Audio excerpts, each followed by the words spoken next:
Mga ka-elektrika, so ngayon magpapalit tayo ng water heater dito sa spray tunnel natin. So ang machine na to is, ang purpose niya is to shrink yung product na sa loob ng plastic na galing sa vacuum pump.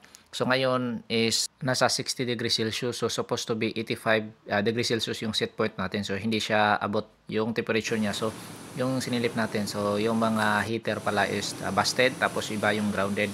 So yan yung mga heater 1, heater 3, heater 2, so papalitan natin yan ng bagong heater. So ito yung heater na ipapalit natin. So pwede siya sa 230 to 400 volts. Yung wattage naman niya is nasa 8.25 kilowatts. Kapag ginagamit naman natin sa 240 to 415 volts, so 9 kilowatts yung power niya, pwede mo gamitin sa single phase at saka sa 3 phase. Since nandito ta sa United Kingdom, sa partly in Coleraine, Northern Ireland, so yung nominal voltage natin dito is 415 volts. So yung 9 kilowatts na output na heater yung magamit natin dito. So RS Pro pala yung brand name ng heater na to. Tapos ito yung wiring diagram niya. So makikita mo, naka-Y connection pala siya. So 3 phase. So meron siyang dalawang controls, which is for over temperature control at saka yung sa control stat niya. So makikita natin dito pag binuksan natin yung heater na to. So ito yung loob niya. Yan. Tapos ito yung dalawang control stat, which is kinoconnect yan in series to the control side. So pagkatapos natin ikabit, so ito na makikita natin. So from 60 degrees Celsius, so umangat siya to 89.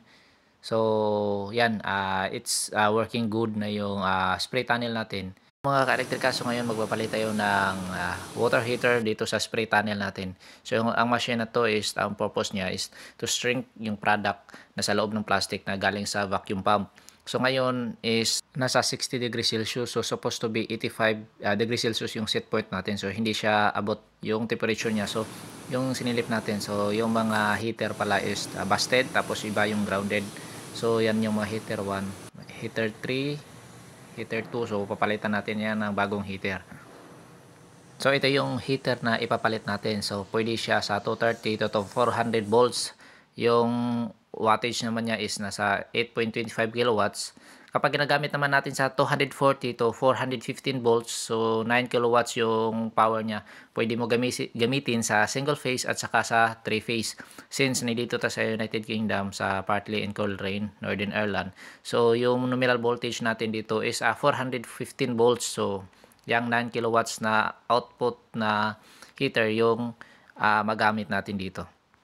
So RS Pro pala yung brand name ng heater na to.